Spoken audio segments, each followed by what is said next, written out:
Welcome back to page 121. Today we're going to dive into the Dungeon Master's Guide to take a look at some magic eyes.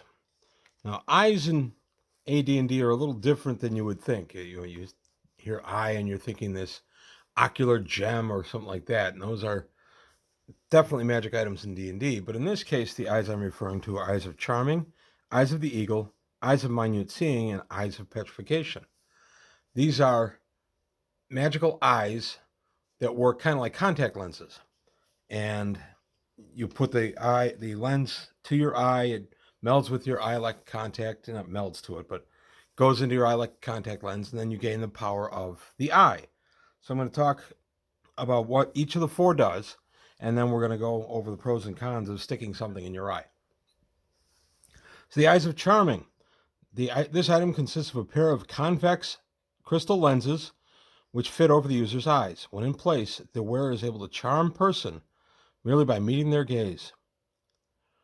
Those failing to save versus magic are charmed as per the spell. One person per round can thus be looked at.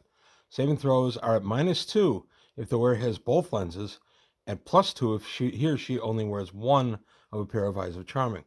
Don't recommend splitting up corrective lenses. It tends to make you dizzy and nauseous and lead to all kinds of other things, not the least of which can be permanent damage to your eyes. So eyes of charming, very powerful.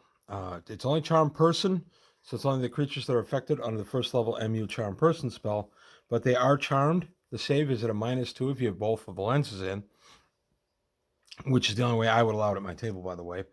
And charms can last a very long time. This is all based on the intelligence of the person being charmed. Next up, eyes of the eagle. These are probably the most common ones I've given out. These optics are also of special crystal and fit over the eyes of the wearer.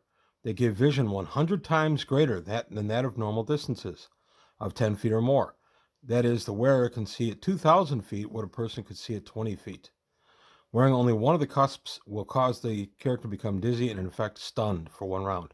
Thereafter, one eye must always be covered to avoid this vertigo. So again, right there, you get some permanent damage if you have the eyes of the eagle, if you're only wearing one of them.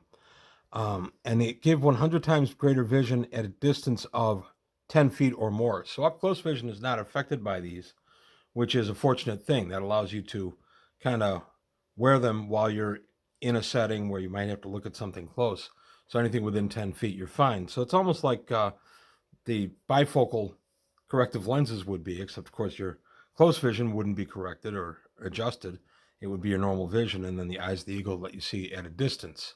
I like the eyes of the eagle a lot. That's one I've given out a number of times over the last 40 years. Eyes of minute seeing.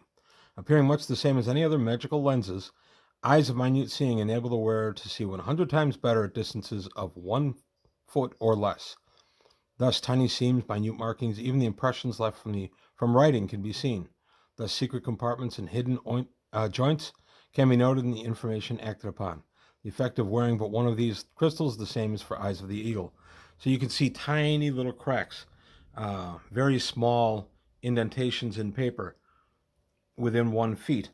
These are good for a thief type character where looking at something up close and in tremendous detail can yield you some good information.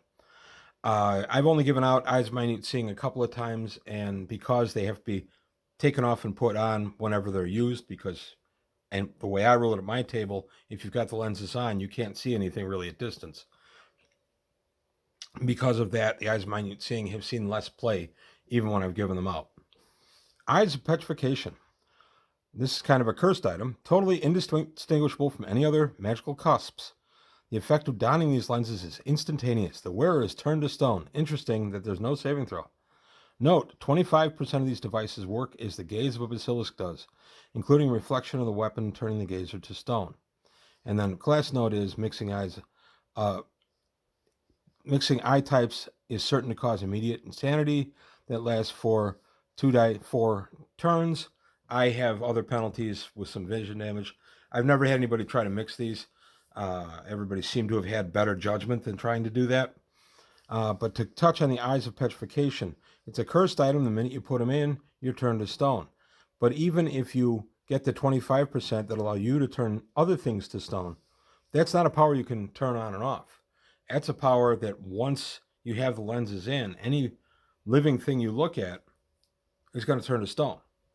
And if you look in a mirror and you see you in the reflection, you turn to stone.